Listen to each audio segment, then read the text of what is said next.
കല്യാണം കഴിഞ്ഞ ഞങ്ങളുടെ ആദ്യത്തെ ട്രിപ്പ് തായ്ലൻഡിലോട്ടായിരുന്നു. നൈറ്റ് 12:40 ഞങ്ങളുടെ ഫ്ലൈറ്റ്. അങ്ങനെ ബോർഡിംഗ് ഒക്കെ കഴിഞ്ഞു, ഫ്ലൈറ്റ് ടേക്ക് ഓഫ് ചെയ്തു. അപ്പോൾ നമുക്ക് ഫുഡ് വന്നു കേട്ടോ.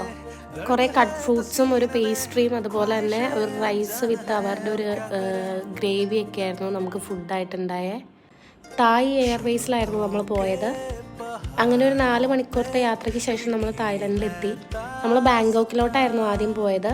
നമ്മൾ സ്റ്റേ ചെയ്ത ഹോട്ടലിൽ നിന്ന് തന്നെ നമ്മളെ പിക്കപ്പ് ചെയ്തു. അങ്ങനെ നമ്മൾ ആദ്യം പോയത് ഗ്രാൻഡ് പാലസിലോട്ടായിരുന്നു. 1782 ഇത് നിർമ്മിക്കപ്പെട്ടത്. രാമ ഒന്നാമനായിരുന്നു ഈ ഒരു പാലസ് നിർമ്മിച്ചത്. അതുപോലെ തന്നെ ഇതിൻ്റെ മെയിൻ കോമ്പൗണ്ടിൽ തന്നെ ഇടതുവശത്തായിട്ട് വാട്ട് ഫ്ര എന്ന് പറയുന്ന ഒരു ക്ഷേത്രമുണ്ട്. അതാണ് ഈ ഒരു ബാങ്കോക്കിലെ ഏറ്റവും പവിത്രമായ ക്ഷേത്രം. ഇതിൻ്റെ ഉള്ളിൽ ഒരു ചെറിയ എമറാൾഡ് ബുദ്ധനുണ്ട്, ബുദ്ധപ്രതിമ.